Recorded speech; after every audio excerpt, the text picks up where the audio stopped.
تک رسائی حاصل کرنے کے بعد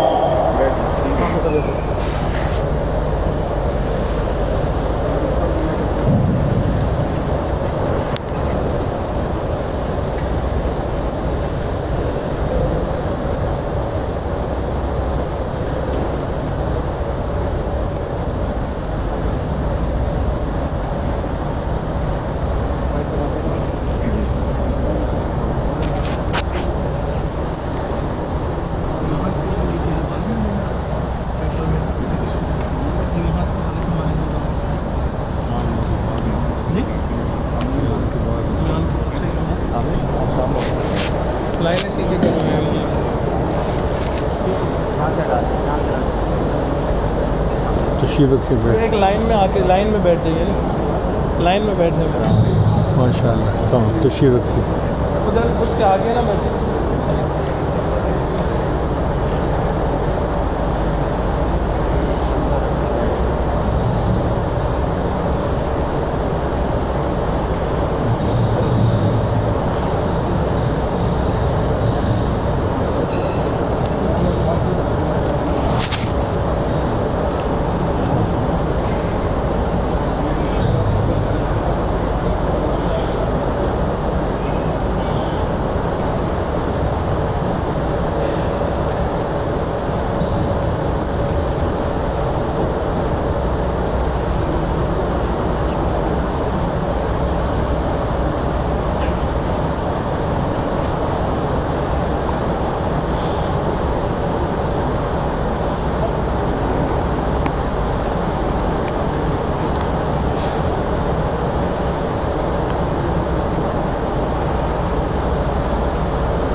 الحمد للہ وکفا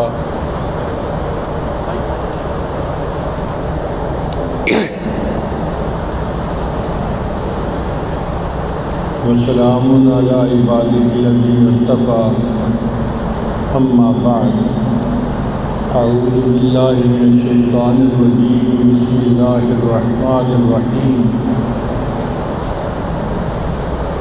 لقد خلقنا الإنسان في أحسن تقويم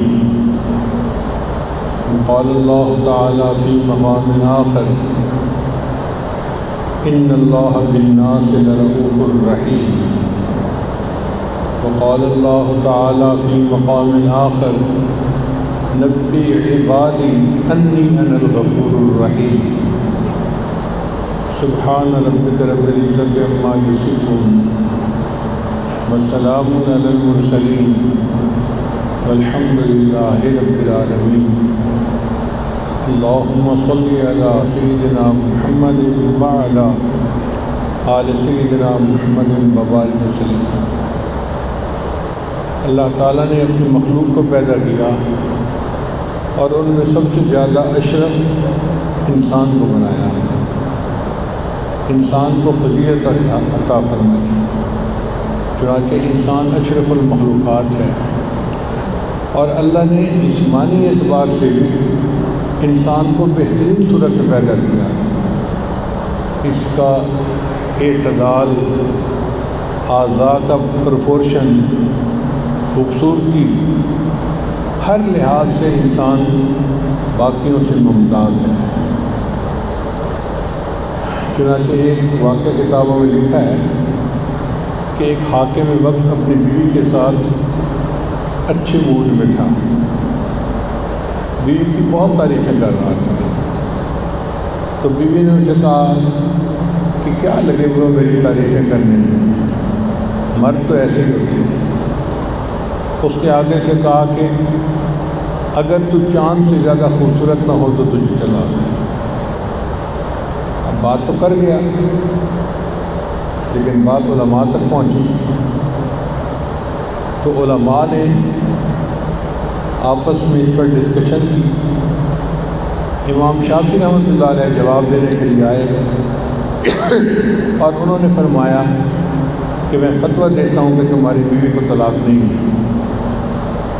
علماء نے پوچھا اس کی دلیل کیا ہے؟ ان کا اللہ قرآن میں 4 قسمیں کھا کے فرما رہے ہیں لقد خلقنا الانسان فی احسن تقویم، بے شک میں نے انسان کو سب سے بہترین صورت میں پیدا کیا، تو انسان چاند سے بھی زیادہ خوبصورت ہے۔ اب آپ ذرا خوش ہو جائیں کہ سب کی بیویاں چاند سے زیادہ خوبصورت ہیں۔ اللہ تعالیٰ نے قرآن مجید میں 4 قسمیں کھائی ہیں، والتین والزیتون وطور سینین وہذا البلد الامین، یہ 4 جگہوں کی قسمیں ہیں۔ تین اور زیتون حضرت ابراہیم علیہ السلام اور عیسیٰ علیہ السلام کی جگہ، طور سینین حضرت موسیٰ علیہ السلام کی جگہ، اور بلد الامین نبی علیہ السلام کی پیدائش کی جگہ۔ تو 4 اولو العزم انبیاء کی پیدائش کی جگہوں کی قسمیں کھا کے اللہ نے فرمایا کہ تحقیق میں نے انسان کو بہترین صورت میں پیدا کیا ہے۔ اس سے اندازہ لگائیں کہ اللہ کو انسان سے کتنا پیار ہے۔ اللہ فرماتے ہیں ان اللہ بالناس لرؤوف الرحیم، بے شک اللہ تعالیٰ انسانوں پر بہت رؤوف اور بہت رحیم ہے۔ رؤوف کہتے ہیں نرم کو، نرم مزاج لوگ ہوتے ہیں نا۔ علماء نے لکھا ہے کہ رحمت جب حد سے بڑھ جاتی ہے تو رافت بن جاتی ہے۔ رحمت اور رافت ملتی جلتی ہیں۔ اللہ تعالیٰ رؤوف بھی ہیں اور رحیم بھی ہیں۔ حدیث پاک میں آتا ہے کہ اللہ تعالیٰ کی رحمت کے 100 حصے تھے، اور ان 100 حصوں میں سے ایک حصے کے اللہ تعالیٰ نے مخلوق میں تقسیم کیا، 99 حصے اللہ نے اپنے پاس رکھ لیے۔ اب آپ بتائیے کہ ساری مخلوق میں جو آپ کو محبت نظر آتی ہے، ماں باپ کی اولاد کے ساتھ، میاں بیوی کی، بہن بھائی کی، 2 بھائیوں کی، 2 دوستوں کی، جہاں آپ کو محبت نظر آتی ہے یہ اس ایک محبت کا آگے کھر بھاگ کا حصہ ہے۔ آپ یوں سمجھیں کہ اللہ تعالیٰ کی محبت 100 ہمالیہ پہاڑ کی مانند تھی، اس میں سے ایک پہاڑ کے اللہ تعالیٰ نے ریت کے چھوٹے چھوٹے ٹکڑے بنا دیے، اور ریت کا ایک ایک ذرہ ہر بندے کو عطا کر دیا۔ اب اس ایک ذرے کی وجہ سے ماں اپنے بچوں سے کتنا پیار کرتی ہے، بیوی اپنے خاوند سے کتنا پیار کرتی ہے، کیسے لوگ قربان ہوتے ہیں ایک دوسرے کے اوپر۔ اور یہ صرف انسانوں میں نہیں، ساری مخلوق میں اللہ نے تقسیم کیا۔ جانوروں میں بھی تو محبتیں ہوتی ہیں۔ مرغی کے پاس بلی آ جائے تو اپنے بچوں کے سامنے پر پھیلا کے کھڑی ہو جاتی ہے کہ تم پہلے میری لاش سے گزرو گی پھر میرے بچوں کو ہاتھ لگاؤ گی۔ تو انسانوں میں، جانوروں میں جو محبتیں نظر آتی ہیں یہ اس ایک محبت کا آگے چھوٹا سا حصہ ہے جو ملا ہے۔ جب یہ محبت ایسی ہے تو جس ذات کے پاس 100 حصے رحمت ہے اس کی محبت کا کیا عالم ہوگا۔ اللہ اکبر کبیرہ۔ اس لیے اللہ تعالیٰ بندے سے پیار کرتے ہیں۔ آپ دیکھیں ہمارے اوپر اللہ تعالیٰ کے کتنے احسانات، 3 احسانات تو بہت واضح ہیں نا۔ جب ہم دنیا میں پیدا ہوئے عین اس وقت جانوروں کے یہاں بھی بچے پیدا ہوئے تھے۔ اللہ نے ہمیں انسان کے گھر پیدا کیا، ہم نے کوئی اپلیکیشن نہیں تھی، نہیں، یہ اللہ نے ہم پر احسان کیا، ہمارا کوئی حق نہیں تھا، یہ اللہ کا فضل تھا، اللہ کا کرم تھا کہ اللہ نے ہمیں انسان کے یہاں پیدا کیا۔ وہ جس کو چاہتا بندر کے گھر پیدا کر دیتا، گدھے کے گھر پیدا کر دیتا، وہ جانور ہوتا۔ ہمیں اللہ نے انسان بنایا، یہ اللہ تعالیٰ کا ہم پر ایک احسان۔ پھر دوسری بات کہ جس وقت ہم پیدا ہوئے دنیا میں لاکھوں بچے دنیا میں پیدا ہوئے، اور کتنے بچے تھے جو غیر مسلم ماؤں کی گود میں پیدا ہوئے۔ ہمیں اللہ نے ایک مومنہ ماں کی گود میں پیدا کیا، یہ دوسرا احسان اللہ کا ہے۔ جو لوگ کفر کے ماحول میں پیدا ہوتے ہیں وہ پھر اپنے ماں باپ کے مذہب سے ہوتے ہیں۔ ہماری خوش نصیبی، ہم نے جس ماں کی گود میں جنم لیا وہ تھپکی دیتی تھی تو اللہ اللہ کا ذکر کرتی تھی، ہم روتے تھے تو سلانے کے لیے وہ پڑھتی تھی حسبی ربی جل اللہ ما فی قلبی غیر اللہ نور محمد صلی اللہ لا الہ الا اللہ۔ ان تھپکیوں میں ہم نے سونا جاگنا سیکھا۔ پھر ذرا بڑے ہوئے تو والد انگلی پکڑ کے ہمیں مسجد لے گئے، ہم نے مسجد کا دروازہ دیکھا۔ یہ اللہ کا ہم پر دوسرا بڑا احسان ہے۔ اور تیسرا احسان اس سے بھی زیادہ بڑا وہ یہ کہ اللہ نے ہمیں نبی علیہ السلام کی امت میں پیدا کیا۔ ہم نے کوئی درخواست تو نہیں دی ہوئی تھی۔ یہ تینوں احسان اللہ کے ہم پر ہوئے اور ہم ان احسانات میں دبے ہوئے ہیں۔ اس لیے ہمیں چاہیے کہ ہم اللہ تعالیٰ کے شکر گزار بننے بنے۔ چنانچہ اللہ نے ساری دنیا کو انسان کے لیے پیدا کیا اور انسان کو اللہ نے اپنے لیے پیدا کیا۔ ان الدنیا خلقت لکم وانتم خلقتم للآخرہ، بے شک دنیا تمہارے لیے پیدا ہوئی ہے اور تمہیں اللہ نے اپنے لیے پیدا کیا ہے۔ اللہ تعالیٰ نے انسان کو اپنے لیے پیدا کیا۔ کھیتیاں سرسبز ہیں تیری غذا کے واسطے، چاند سورج اور ستارے ہیں ضیاء کے واسطے۔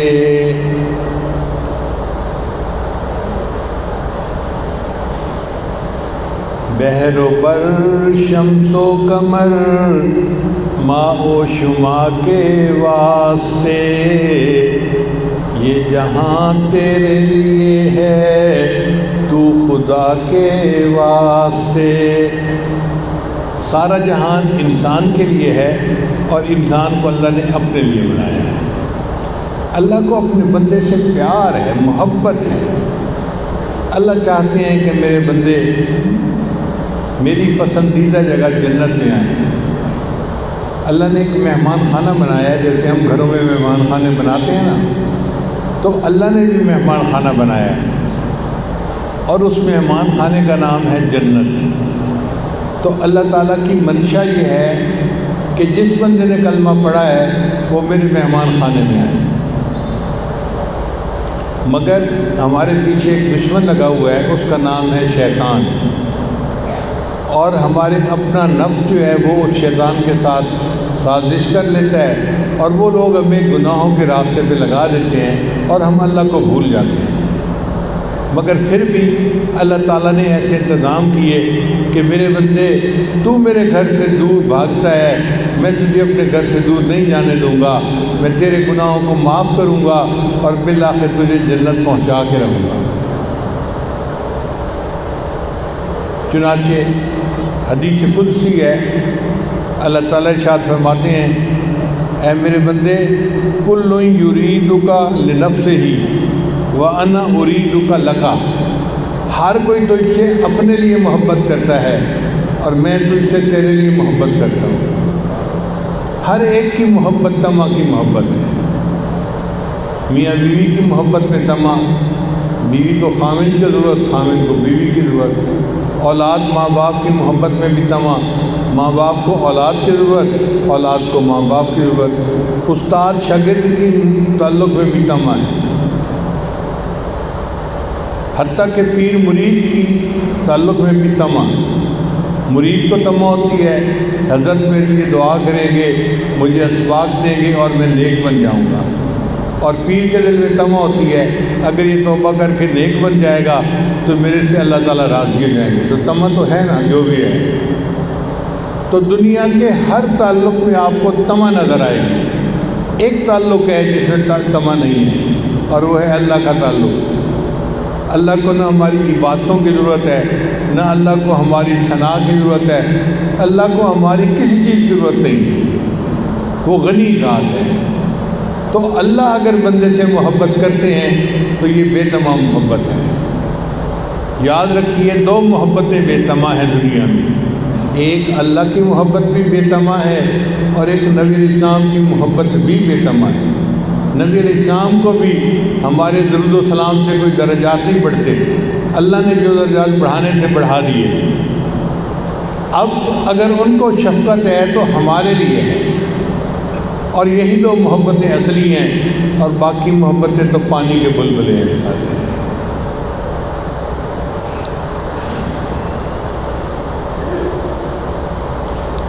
تو اللہ تعالیٰ فرماتے ہیں اے میرے بندے، میں تجھ سے بے تمام محبت کرتا ہوں اس لیے کہ تو مجھے پیارا لگتا ہے۔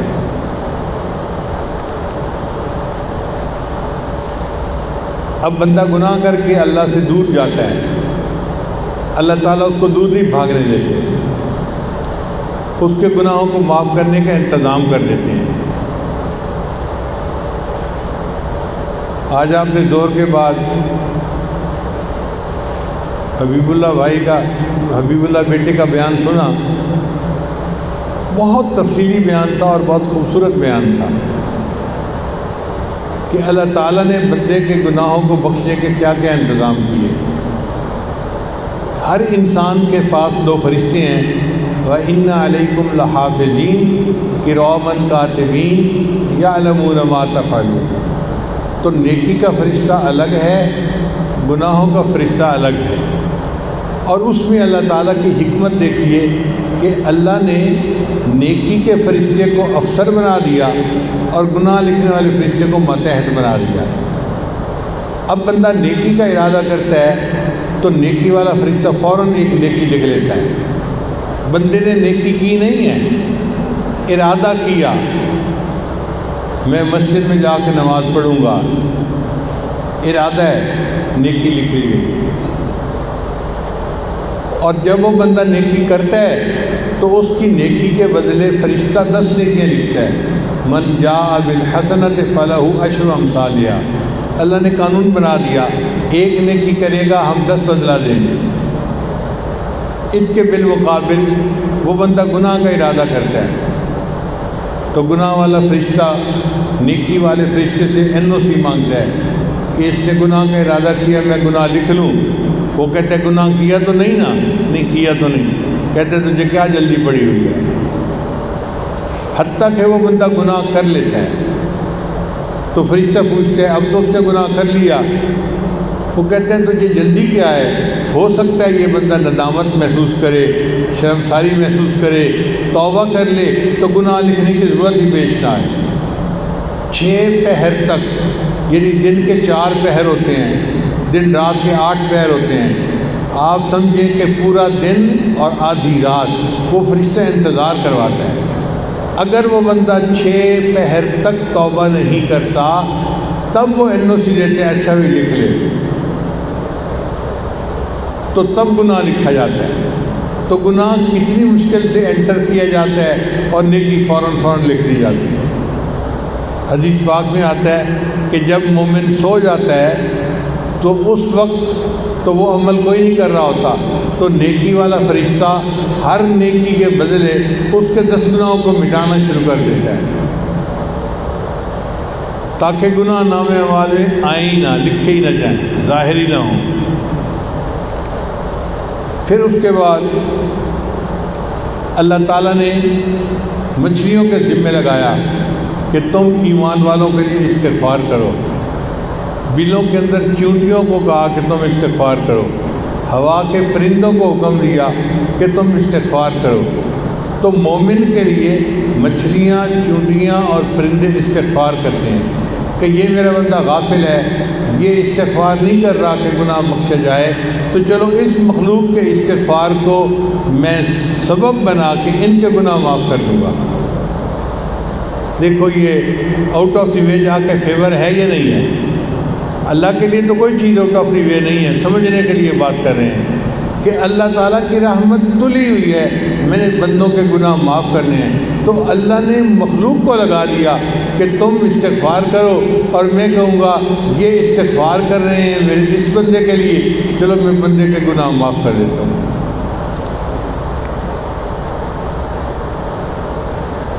پھر اللہ نے توبہ کے لیے کوئی وقت نہیں متعین کیا اللہ تعالیٰ چاہتے تو قید لگا دیتے، بھئی دن میں توبہ قبول ہوگی، رات میں قبول نہیں ہوگی، یا رات میں قبول ہوگی دن میں قبول نہیں ہوگی۔ اللہ نے فرمایا نہیں میرے بندے، 24 گھنٹے دن ہو رات ہو سردی ہو گرمی ہو، جس وقت بھی تیرا دل چاہے گا کہ تو گناہ سے توبہ کرے، میں اسی وقت تیری توبہ کو قبول کر لوں گا۔ پھر اللہ نے توبہ کے اوپر کوئی گواہ نہیں مانگے کہ بندہ کہے یا اللہ میں توبہ کرتا ہوں، اللہ فرمایا اچھا گواہ پیش کرو کہ تم سچے ہو۔ اللہ نے ہم سے کوئی گواہی نہیں مانگی۔ دل میں انسان گناہ پہ نادم ہو، اللہ اس پر اس کے گناہ کو معاف فرما دیتے ہیں۔ کیونکہ ارادہ تھا نا گناہ بخشنے کا، تو اللہ نے بخشش کو آسان کر دیا۔ پھر اس کے بعد اللہ تعالیٰ کے کھرب ہا کھرب فرشتے ہیں جو آسمانوں پہ عرش پہ اللہ کی عبادت کرتے ہیں۔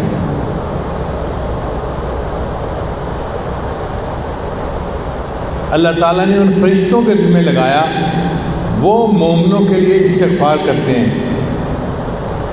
وَيَسْتَغْفِرُونَ لِمَنْ فِي الْأَرْضِ قرآن مجید میں ہے۔ اب بتائیں کہ معصوم فرشتے گنہگار مومنوں کے لیے مغفرت کی دعائیں کرتے ہیں، اب ان معصوم فرشتوں کی استغفار کو قبول کر کے اللہ مومنوں کے گناہ معاف کر دیتے ہیں۔ یہ تو بہت ہی حیران کن بات ہے۔ یا اللہ آپ نے تو انتہا کر دیا گناہوں کو معاف کرنے کی۔ پھر اس کے بعد وضو سے گناہ معاف، غسل سے گناہ معاف، نماز پڑھنے سے گناہ معاف، جمعہ کی نماز پڑھنے سے گناہ معاف، عید کی نماز پڑھنے سے گناہ معاف۔ ہر عبادت پر اللہ گناہ معاف کرتے ہیں۔ اس کا مطلب یہ کہ واقعی اللہ کی رحمت تلی ہوئی ہے کہ میں نے اپنے بندوں کو گناہوں سے پاک کر کے رہنا ہے۔ پھر ایک بندہ اگر مسجد کی طرف نہیں آتا، نماز روزے کا مزاج ہی نہیں ہے، اس کے لیے بھی اللہ نے آسانیاں کر دی۔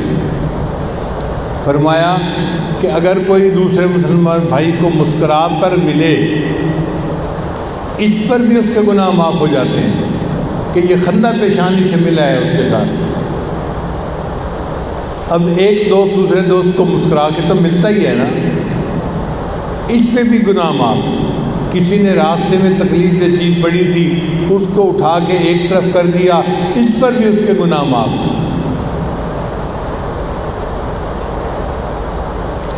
اگر کوئی بندہ جانور کے ساتھ حسن سلوک کرتا ہے تو اس پر بھی گناہ معاف۔ جانوروں کے ساتھ بھلائی کرنے پر بھی گناہ معاف ہوتے ہیں۔ بخاری شریف کی روایت ہے، بنی اسرائیل کی ایک عورت تھی جو بدکار تھی، تو وہ جا رہی تھی، اس نے کتے کو دیکھا جو پیاس سے اپنی زبان نکالے لمبی لمبی سانس لے رہا تھا۔ اس نے محسوس کر لیا کہ کتا پیاس ہے۔ ایک کنواں قریب تھا، اس نے اپنے جوتے کو رسی باندھی اور کنویں کے اندر سے بند جوتے میں پانی نکالا اور کتے کو پلایا۔ کتے نے پانی پیا تو اس کے منہ سے خوشی کی آواز نکلی۔ حدیث پاک میں آتا ہے کتے کی خوشی پر اللہ نے اس عورت کے سب گناہوں کو معاف کر دیا۔ اتنے بڑے بڑے گناہ اور کتے کو پانی پلانے پہ معاف۔ اب آپ بتائیں کہ اگر ایک بدکار عورت کے گناہ کتے کو پانی پلانے پہ دھل جاتے ہیں تو گھر کی عورتیں تو روز گھر کے مردوں عورتوں کو کھانے میں پانی دیتی ہیں پلاتی ہیں، ان کے گناہ کیوں نہیں معاف ہوتے ہوں گے؟ تو اس پر بھی گناہ معاف۔ پھر اگر کوئی بندہ بیمار ہو جاتا ہے تو بیماری سے گناہ معاف۔ حدیث پاک میں آتا ہے کہ بندہ بیماری سے شفا یاب ہوتا ہے تو اس طرح گناہوں سے پاک ہو جاتا ہے جیسے اس دن پاک تھا جب اس کی ماں نے اس کو جنم دیا تھا۔ یعنی جیسے پیدائش کے دن یہ گناہوں سے پاک تھا، یہ بیماری سے شفا یاب ہوتا ہے تو اس طرح پاک ہو کے اٹھتا ہے۔ پھر کوئی پریشانی دنیا میں آئے اس سے گناہ معاف۔ حتیٰ کہ ایک بندے کو چوٹ لگے اس سے گناہ معاف۔ ایک بندہ بیٹھا تھا، چراغ بجھ گیا یا واپڈا کی لائٹ چلی گئی اور اس نے کہا انا للہ و انا الیہ راجعون، اس پر گناہ معاف۔ ایک بندے کی 2 جیبیں تھیں، اس نے گاڑی کی چابی ایک جیب میں ڈالی، پھر بھول گیا، جب نکالنے کا وقت آیا تو اس نے دوسری جیب میں ہاتھ ڈالا تو دوسری جیب خالی تھی۔ اب دوسری جیب خالی تھی تو اس کو ایک مینٹل شاک ہوا، وہ کہنے لگا او میری چابی۔ جب اس نے کہا نا او میری چابی، اب دوسری جیب سے اس کو چابی مل گئی، مگر یہ تھوڑی دیر کے لیے جو اس کو مینٹل سٹریس ہوا، اللہ اس پر بھی گناہ معاف فرما دیتے۔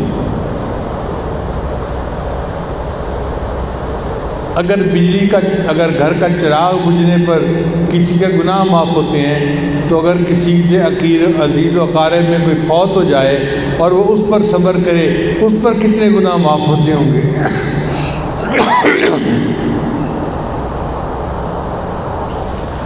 پھر دعاؤں سے گناہ معاف، ماں باپ کی دعاؤں سے گناہ معاف، بیوی بچوں کی دعاؤں سے گناہ معاف، دوست کی دعاؤں سے گناہ معاف، مسافر کی دعاؤں سے گناہ معاف۔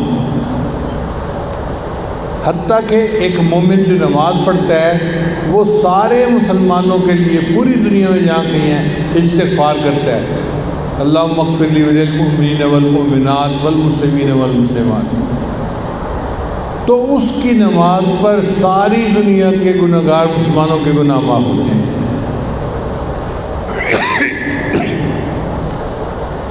اب آپ بتائیے، کوئی مومن نماز پڑھ رہے آسٹریلیا میں، امریکہ میں، افریقہ میں، اور گناہ ہمارے معاف ہو رہے ہیں، تو یہ اللہ تعالیٰ کی مغفرت کا کیسا عجیب نظام ہے۔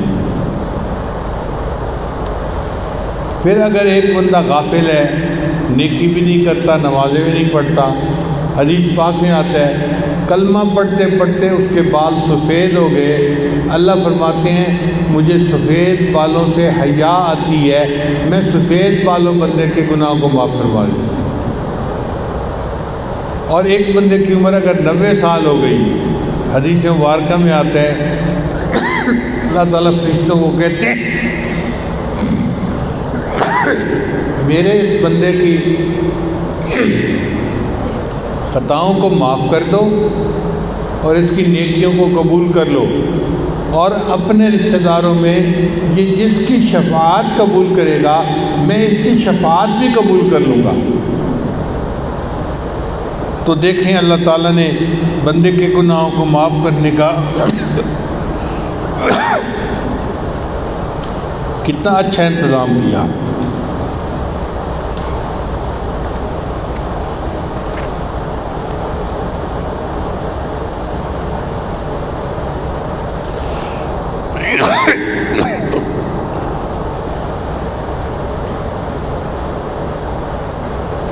پھر اللہ تعالیٰ نے گناہگار بندوں کو دھونے کے لیے رمضان کا مہینہ بنا دیا کہ میرے وہ بندے جو سارا سال غفلت کی زندگی گزاریں گے میں ان کو سال میں ایک دفعہ تو پاک کر دوں۔ یہ رمضان کا مہینہ اللہ نے بنایا ہی اسی لیے کہ گناہوں کو معاف کر دیا جائے۔ چنانچہ رمضان میں افطاری کے وقت روزے دار کی دعا قبول ہوتی ہے۔ حدیث مبارکہ میں ہے رمضان کی ہر رات میں بنی کلب قبیلے کی بکریوں کے بالوں کے برابر جہنمی جہنم سے بری ہوتے ہیں۔ اس کو ذرا تفصیل سے سمجھ لیجئے۔ ہمارے ایک دوست تھے بیرون ملک میں، اور وہ گنجے تھے، فارغ البال تھے۔ ایک دن مجھے ملے تو میں نے دیکھا کہ بالوں کی ایک لٹ ہے یوں، اور اس نے خوب سجائی ہوئی ہے۔ تو میں نے انہیں دیکھا تو میں نے کہا بھائی اب تو آپ نے بال سجائے ہوئے ہیں۔ کہنے لگا جی ٹرانسپلانٹ کروائے ہیں۔ میں نے کہا یار پیسے کی کمی تو نہیں آپ کے پاس؟ اگر کروانے ہی تھے تو پورے بال کروا لیتا۔ اس نے کہا حضرت ایک بال کے بدلے انہوں نے مجھ سے $1 لیا، میں نے $10,000 دے کے یہ تھوڑے سے بال لگوائے، اور وہ ایسے ایک لٹ لگ رہی تھی۔ اب آپ بتائیں اگر 10,000 بال چھوٹی سی لٹ بنتی ہے تو پورے سر کے بال کتنے ہوں گے؟ لاکھوں میں ہوں گے نا۔ اچھا اگر ہمارے سر پہ لاکھوں بال ہیں تو ایک بکری کے جسم پہ کتنے بال ہوں گے؟ بولیں، کروڑوں کی تعداد میں ہوں گے نا۔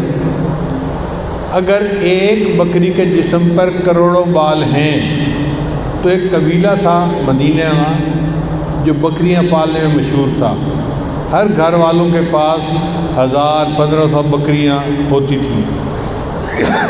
حدیث پاک میں آتا ہے جب اس قبیلے کے لوگ ساری بکریاں اکٹھی نکالتے تھے تو 2 پہاڑوں کے درمیان کی پوری وادی بکریوں سے بھر جاتی تھی، اتنی بکریاں ہوتی تھیں۔ اب اتنی بکریوں کے ٹوٹل بال کتنے ہوں گے آپ بتائیں؟ بات اربوں خربوں تک پہنچی نا۔ تو حدیث مبارکہ میں نبی صلی اللہ علیہ وسلم نے فرمایا اللہ تعالیٰ بنو کلب کی بکریوں کے بالوں کے برابر جہنمی رمضان کی ہر رات میں جہنم سے بری فرما دیتے ہیں۔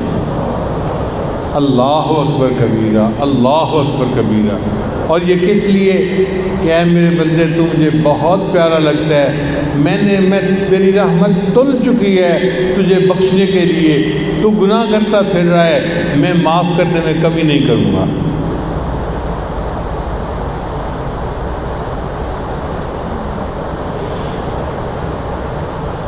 انسان اللہ کے در سے دور بھاگتا ہے۔ اب اللہ کی شان بے نیازی کا تقاضا تھا کہ جو اللہ کے در سے پیٹھ پھیر کے بھاگا، اللہ پیچھے سے کمر میں ایک لات بھی لگوا دیتے اور کہتے کہ آج کے بعد یہ دروازہ میں نے تمہارے لیے بند کر دیا۔ اللہ ایسا نہیں کرتے، بلکہ جیسے بچہ روٹھ جاتا ہے نا ماں سے تو ماں پیار سے اس کو مناتی ہے۔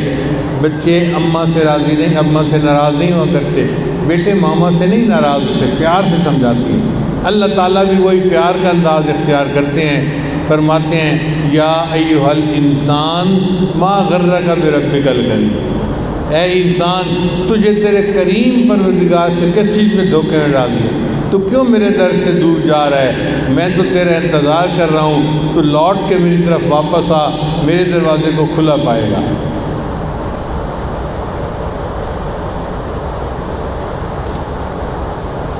پھر دیکھیے ہم گناہ کرتے ہیں، اللہ تعالیٰ گناہوں پہ پردے ڈالتے ہیں۔ ایک گناہ میرا ماں پہ ویکھے تے دیوݨ دیس نکالا، ایک گناہ میرا ماں پہ ویکھے تے دیوݨ دیس نکالا، تے لکھ گناہ میرا اللہ ویکھے وہ پردے پاون والا۔ اللہ لاکھوں گناہ بندے کے دیکھتا ہے پھر اس پہ پردے ڈالتا ہے۔ آدم علیہ السلام سے بھول ہوئی تھی، اللہ نے ان کے جسم سے جنتی لباس بھی اتروا لیا تھا اور اللہ نے ان کو جنت سے نکال کر دنیا میں بھیج دیا تھا، یعنی گھر سے بھی نکال دیا، کپڑے بھی اتروا لیے۔ ہم گھر سے نکل کے گناہ کرتے ہیں، اللہ تعالیٰ پھر ہمارے جسموں پر کپڑے لوٹا دیتے ہیں، اور پھر جب ہم گھر آتے ہیں تو گھر کا دروازہ ہمارے لیے کھلا ہوتا ہے۔ کتنی اللہ کی رحمت ہے۔ ذوالنون مشری رحمۃ اللہ علیہ فرماتے ہیں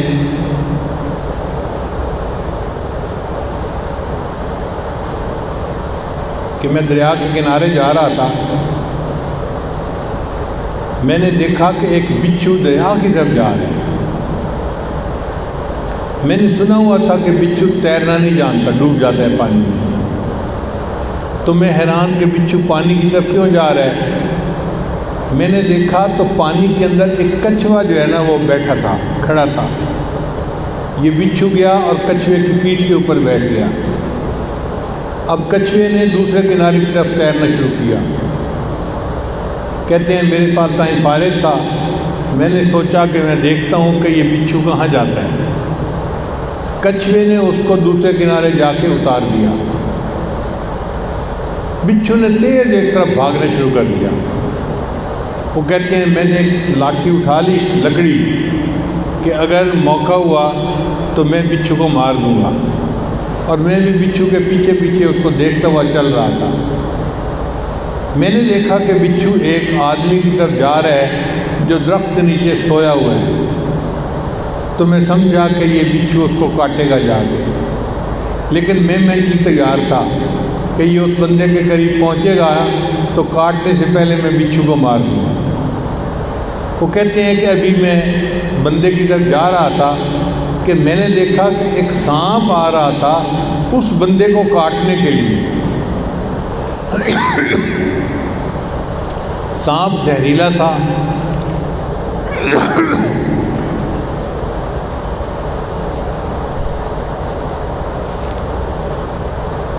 اب وہ سانپ جب اس بندے کی طرف جوڑنے لگا نا تو یہ بچھو اس سانپ کے ساتھ جا کے چمٹ گیا اور بچھو نے سانپ کو کاٹا. یہ بچھو اتنا زہریلا تھا کہ سانپ وہاں مر گیا. پھر بچھو واپس چلا گیا اور کچھوے نے اس کو پھر دوسرے کنارے پہنچا دیا. وہ کہتے ہیں کہ میں سمجھا کہ یہ کوئی بڑا اللہ کا ولی ہے جو جنگل میں سویا ہوا تھا درخت کے نیچے اور سانپ کاٹنے آ رہا تھا اور اللہ نے اس کو بچانے کے لیے بچھو کو بھیجا جس نے سانپ سے اسے بچا لیا. تو میں جاؤں, میں جا کے اس اللہ کے ولی سے دعا کرواتا ہوں, میں ملتا ہوں. کہتے ہیں کہ جب میں اس بندے کے قریب آیا تو میں نے دیکھا کہ اس کے منہ سے تو شراب کی بو آ رہی تھی, وہ تو شرابی تھا. تو میں نے اس بندے کو جگایا تو وہ اٹھ بیٹھا. میں نے اٹھا کہ دیکھ تو شراب پی کے میٹھی نیند سو گیا اور تیرا رب جاگ جاگ کے تیری حفاظت کر رہا ہے. تیرے رب نے تجھے سانپ سے دیکھو کس طرح بچایا ہے. اس نے جب سانپ کو مرے ہوئے دیکھا پھر اس نے کہا میں توبہ کرتا آج کے بعد میں شراب نہیں پیوں گا. تو ہم گناہ کر کے میٹھی نیند سو جاتے ہیں, ہمارا رب جاگ جاگ کے ہماری حفاظت فرماتا ہے. یہ اللہ تعالیٰ کی کتنی بڑی رحمت ہے. کس لیے کہ اے میرے بندے تو مجھے بہت پیارا لگتا ہے.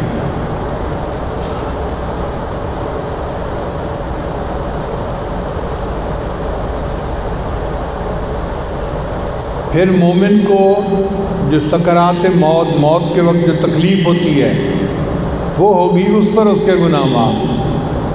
مومن کو جو ضغط قبر پیش آئے گا قبر میں اس پر گناہ معاف.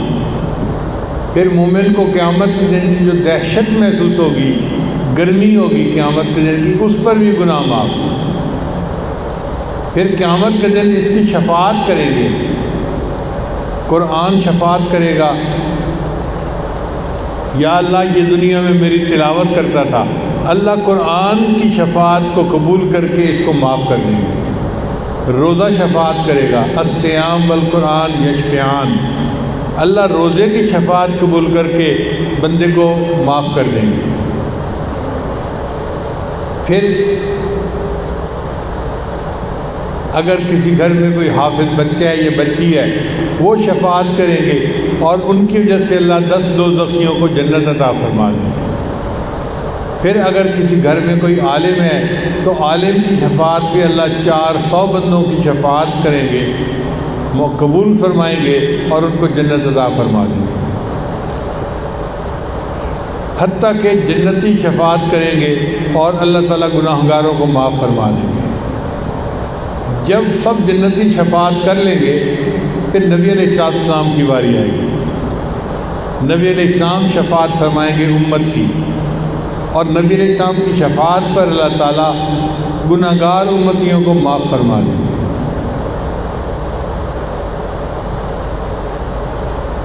نبی علیہ السلام نے فرمایا خیرت بین شفاعتی, کہ اللہ نے مجھے اختیار دیا یا تو میں جتنوں کی شفاعت کروں اللہ اتنوں کو جہنم سے بری کر دیں گے, یا میری آدھی امت کو اللہ ویسے ہی بری کر دیں گے. فاخترت الشفاعۃ, میں نے شفاعت کو پسند کر لیا. صحابی نے پوچھا اے اللہ کے رسول آپ نے شفاعت کو کیوں پسند کیا؟ فرمایا میری شفاعت سے آدھی سے زیادہ امت کے لوگ جنت میں جائیں گے. یہ نبی علیہ السلام کی شفاعت ہوگی. سبحان اللہ. ایسے لگتا ہے جیسے اللہ کی رحمت تلی ہوئی ہے اپنے بندوں کو معاف کرنے کے لیے۔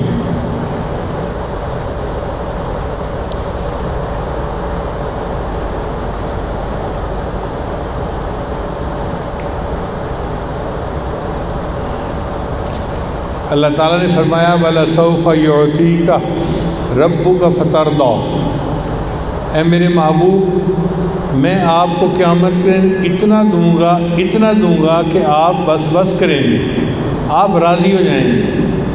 تو نبی اسلام نے فرمایا میں اس وقت تک راضی نہیں ہوں گا جب تک کہ میرا آخری امتی بھی جنت میں نہیں چلا جائے۔ اب یہ کیسی عجیب بات ہے۔ پھر جب نبی اسلام بھی شفاعت کر لیں گے اور غافل سے غافل کلمہ گو بھی جنت پہنچ جائیں گے، تو نبی اسلام نے دعا مانگی، یا اللہ آپ جنتیوں کی شفاعت قبول کریں گے، میری شفاعت قبول کریں گے، آپ اپنی رحمت کا اظہار کیسے کریں گے؟ تو اللہ نے وعدہ فرمایا میرے محبوب میں ایک لپ بھر کر جہنم سے نکالوں گا اور ان جنتیوں کو، ان جہنمیوں کو جنت عطا کر دوں گا۔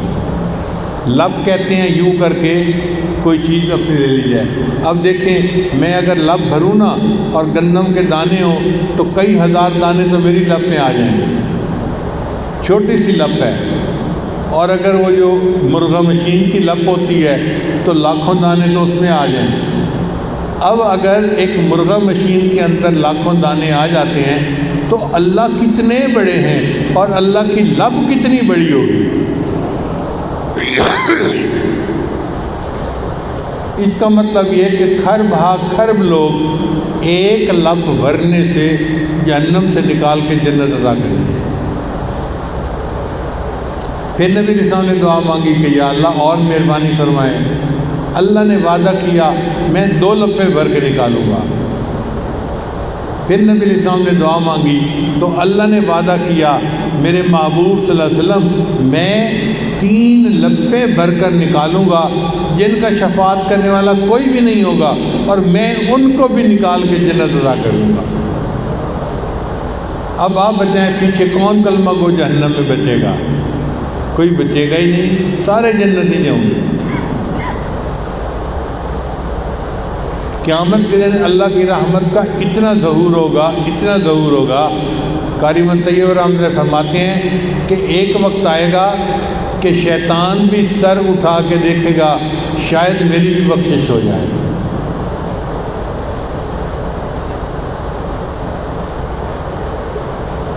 تو جب اللہ تعالیٰ کی رحمت کا یہ حال ہے، اللہ فرماتے ہیں ان رحمتی وسعت کل شیء، میری رحمت ہر چیز پر وسیع ہے۔ اس یہاں سے کبھی ہم نے کنارہ نہ کیا، اس یہاں سے کبھی ہم نے کنارہ نہ کیا، پر تو نے دل آزردہ ہمارا نہ کیا۔ ہم نے تو جہنم کی بہت کی تدبیر لیکن تیری رحمت نے گوارا نہ کیا۔ اللہ ہم نے تو بہت بھاگ کے گناہ کیے مگر تیری رحمت نے ہمارے گناہوں کو بخشنے کا ایسا انتظام کر دیا کہ گناہوں کو مٹا کے رکھ دیا۔ آج کی رات 27 کی رات ہے اور بہت بابرکت رات ہے۔ اللہ کرے کہ یہ لیلۃ القدر کی رات ہو اور آج کی رات ہماری مانگی ہوئی دعائیں قبول ہوں اور ہماری آج کی محفل اللہ کے ہاں قبولیت پا جائے۔ رمضان کا مہینہ تیزی کے ساتھ جا رہا ہے، دل چاہتا ہے کہ تھوڑا لمبا ہو جاتا تاکہ ہم زیادہ اس کی رحمتوں سے حصہ لے لیتے۔ کسی نے اشعار لکھے ہیں، اے ماہ رمضان آہستہ چل ابھی کافی قرض چکانا ہے، اے ماہ رمضان آہستہ چل ابھی کافی قرض چکانا ہے، اللہ کو راضی کرنا ہے گناہوں کو بخشوانا ہے، کچھ خواب ہیں جن کو دیکھا ہے اب تعبیروں کو پانا ہے، ہم لوگ ہیں اجڑے دل والے ان دلوں میں رب کو بسانا ہے، اور خزاں رسیدہ آنگن میں خوشیوں کا دیپ جلانا ہے، ابھی توبہ کرنا باقی ہے ہر حال میں رب کو منانا ہے، جنت کا سودا کرنا ہے، دوزخ سے خود کو بچانا ہے، اے ماہ رمضان آہستہ چل، ابھی کافی قرض چکانا ہے۔ اللہ کرے کہ آج کی رات ہمارے لیے بخشش کی رات بن جائے۔ دعا ہے اللہ تعالیٰ آپ سب حضرات کا یہاں آنا قبول کرے اور ہماری اس محفل کو اللہ تعالیٰ برخاست ہونے سے پہلے اپنی قبولیت عطا فرما دے۔ وآخر دعوانا ان الحمد للہ رب العالمین۔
الحمدللہ ہماری اس خانقاہ کے اندر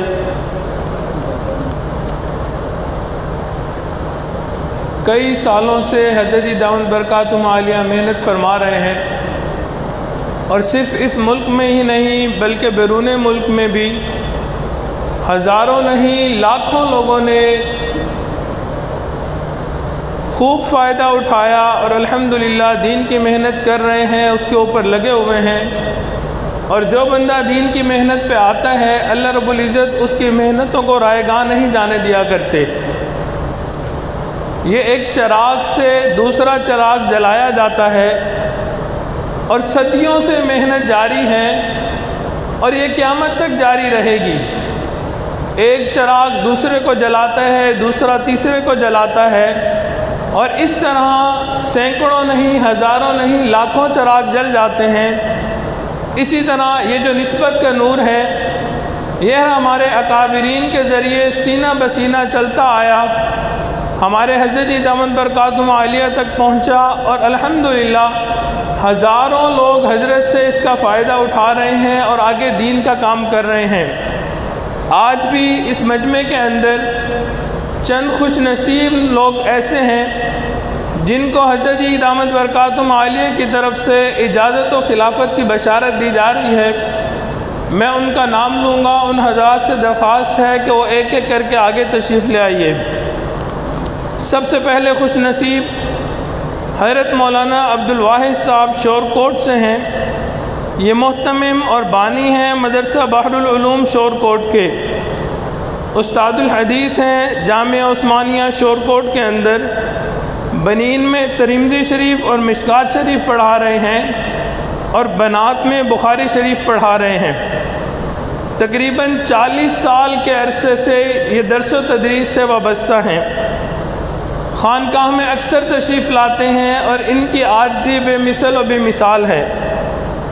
دوسرے خوش نصیب حضرت مولانا محمد عمر فاروقی ترنڈا والے، محتمم مدرسہ بحر العلوم مکی مسجد خیر المدارس سے تخصص کیا، اور ان کے خاندان کے بڑے حضرات جو ہیں وہ حضرت خواجہ عبد المالک چوک قریشی رحمۃ اللہ علیہ جو تھے ان سے وابستہ تھے، اور نانا ان کے خلیفہ بھی تھے۔ 2003 میں حضرت دامت برکاتہم عالیہ سے بیعت ہوئے، 18 سال اسباق اور معمولات کیے، اور آج ان کو اجازت و خلافت کی بشارت دی جا رہی ہے۔ تیسرے خوش نصیب حضرت مولانا مفتی عبد الرحمن صاحب، ان کا تعلق نائجیریا سے ہے۔ شروع میں حضرت مولانا حکیم محمد اختر صاحب رحمۃ اللہ علیہ سے بیعت تھے، ان کی وفات کے بعد حکیم صاحب کے خلیفہ میر صاحب نے خلافت عطا فرمائی، پھر اس کے بعد یہ حضرت دامت برکاتہم عالیہ سے وابستہ ہو گئے۔ جامعہ اسلامیہ بنوری ٹاؤن کراچی سے فراغت ہوئی، اور وہیں سے تخصص فی الفقہ بھی مکمل کیا۔ آج ان کو حضرت جدید احمد برکاتہم عالیہ سے اجازت و خلافت کی بشارت دی جاتی ہے۔ چوتھے خوش نصیب مولانا شبیر حسین صاحب فیصل آباد سے ہیں۔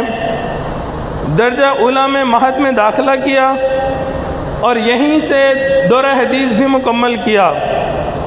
پھر اس کے بعد انہوں نے تخصص فی الفقہ مکمل کیا اور ساتھ ہی ساتھ اپنے سلوک کے اسباق طے کیے۔ پچھلا پورا سال انہوں نے یہاں اس خانقاہ کے اندر ذکر و سلوک کی محفل کے لیے فارغ کیا اور لگایا، اور اب ہمارے ادارے مہد کے اندر تعلیم کے سلسلہ دے رہے ہیں۔ پانچویں خوش نصیب ڈاکٹر محمد ندیم صاحب پشاور سے ہیں۔ خدا داد صلاحیتوں کے مالک ہیں، M S C agriculture gold medalist ہیں، برطانیہ سے اپنی پی ایچ ڈی مکمل کر لی اور اس وقت ترناف فارم پشاور کے ڈائریکٹر جنرل ہیں، ڈی جی ترناف فارم ہیں، اور مہد الفقیر حضرت کے اس ادارے کے اندر زراعت کی ترقی میں ان کی بڑی خدمات موجود ہیں۔ یہ بھی 2013 میں حضرت جی سے بیعت ہوئے، اسباق معمولات کرتے رہے، اور اب ان کو حضرت جی احمد برکاتہم عالیہ کی طرف سے اجازت و خلافت کی بشارت دی جائے گی۔ چھٹے خوش نصیب ڈاکٹر عمران یوسف صاحب اسلام آباد سے ہیں، پی ایچ ڈی ڈاکٹر ہیں، اسلامک یونیورسٹی اسلام آباد کے ایڈیشنل ڈائریکٹر ہیں۔ 1999 میں ان نے حضرت جی احمد برکاتہم عالیہ سے بیعت کی، ذکر و سلوک کے ساتھ ساتھ دینی علوم بھی حاصل کر رہے ہیں، اور اس میں ان نے خوب محنت و مجاہدہ کیا۔ آج اللہ رب العزت کی طرف سے ان کے اوپر مہربانی ہوئی اور حضرت جی احمد برکاتہم عالیہ کی طرف سے ان کو اجازت و خلافت عطا کی جائے گی۔ ساتویں خوش نصیب مولانا عدیل احمد صاحب بالا کوٹ سے ہیں۔ یہ مہد الفقیر الاسلامی کے فاضل ہیں۔ طالب علمی کے زمانے سے ہی مزاجاً تصوف و سلوک سے خاص مناسبت تھی۔ فراغت کے بعد 1 سال انہوں نے مہد الفقیر میں ذکر و سلوک کی محنت میں لگایا، اسی خانقاہ کے اندر ٹھہرے رہے، اور ان کا روزانہ 7 سے 8 گھنٹے مراقبے کا معمول ہے۔ آج ان کو بھی بشارت دی جاتی ہے۔ 8ویں خوش نصیب صاحبزادہ حافظ رحمت الرحمن درخواستی صاحب۔ یہ حضرت مولانا سیف الرحمن درخواستی صاحب حضرت جی احمد برکاتہم عالیہ کے خلیفہ تھے، رحمۃ اللہ علیہ، فوت ہو گئے، ان کے صاحبزادے ہیں اور ان کے جانشین ہیں۔ جامعہ شیخ درخواستی راجن پور کے محتمم ہیں، دارالعلوم محمدیہ رجحان کے بھی محتمم ہیں، جامعہ سیدہ زینب للبنات راجن پور کے بھی محتمم ہیں۔ حضرت مولانا مفتی حبیب الرحمن درخواستی صاحب نے ان کو پہلے سے اجازت و خلافت عطا کی ہوئی ہے۔ 9ویں خوش نصیب حضرت مولانا عرفان علی صاحب، ان کا تعلق سندھ سے ہے، جامعہ اشاعت القرآن لاڑکانہ کے فاضل ہیں۔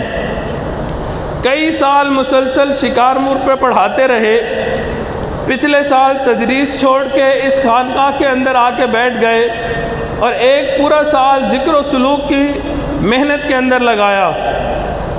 کئی گھنٹے ان کی مراقبے کی ترتیب اور معمول ہے۔ آج ان کو بھی اجازت و خلافت عطا کی جائے گی۔ 10ویں خوش نصیب حضرت مولانا عماد علی صاحب، ان کے تعلق مردان سے ہیں، دارالعلوم حقانیہ کے فاضل ہیں۔ وہاں کے شیخ الحدیث حضرت مولانا مغفور اللہ بابا نے ذکر و سلوک سیکھنے کے لیے ان کو یہاں پہ بھیجا اور باقاعدہ فون پہ ان کی سفارش فرمائی۔ نیک صالح نوجوان ہیں، عجز و انکساری کے پیکر ہیں۔ 11ویں خوش نصیب حضرت مولانا قاری محمد نعمان صاحب، ان کا تعلق کرک سے ہے، دارالعلوم حقانیہ کے فاضل ہیں۔ اپنے علاقے میں ایک بڑے مدرسے میں جلالین شریف اور ہدایہ شریف پڑھا رہے ہیں اور ایک بڑی مسجد کے امام اور خطیب بھی ہیں۔ 12ویں خوش نصیب حضرت مولانا قاری محمد لقمان صاحب کرک سے ہیں، یہ دارالعلوم حقانیہ کے فاضل ہیں، طویل عرصے سے بیعت ہیں، سلسلے کی نشر و اشاعت میں پیش رہتے ہیں۔ مشکات شریف اور بیضاوی شریف جیسے اسباق یہ اپنے مدرسے میں پڑھاتے ہیں۔ 13ویں خوش نصیب شیخ الحدیث حضرت مولانا آغا کریم اللہ صاحب، پیشین سے ان کا تعلق ہے، دارالعلوم کراچی کے فارغ ہیں، مدرسہ دارالحدیث رحمانیہ پیشین کے شیخ الحدیث ہیں۔ ان کے والد صاحب بھی بڑے شیخ طریقت تھے، ان کا اپنا ادارہ اور اپنی خانقاہ بھی وہاں پہ موجود ہے۔ 14ویں خوش نصیب حضرت مولانا اعزاز علی صاحب، ان کا تعلق لکی مروت سے ہے، متقی عالم ہیں، طویل عرصے سے حضرت جی دامت برکاتہم عالیہ سے بیعت ہیں، اپنے علاقے کے بڑے خطیب ہیں اور مدرسے کے بھی مختلف اسباق پڑھا رہے ہیں۔ 15ویں خوش نصیب مولانا محمد عمر قاضی صاحب، ان کا تعلق لاہور سے ہے، حضرت جی دامت برکاتہم عالیہ کے خلیفہ حضرت مولانا حافظ سہیل عرفان صاحب کے صاحبزادے ہیں۔ کالج یونیورسٹی کے ساتھ ساتھ دینی تعلیم کو بھی مکمل کیا۔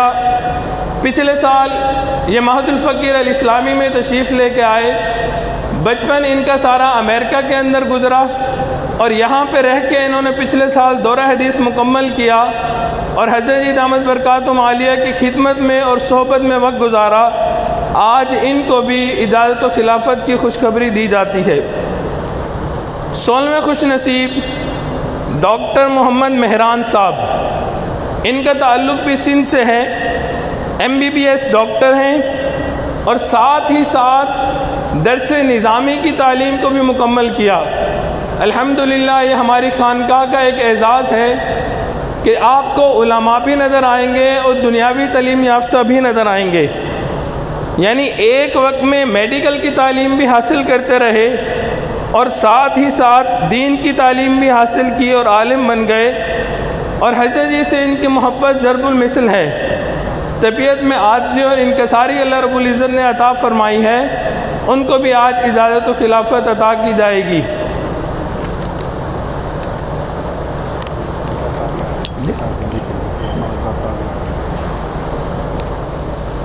خلفاء حضرات آگے تشریف لے آئیے دستار بندی کے لیے۔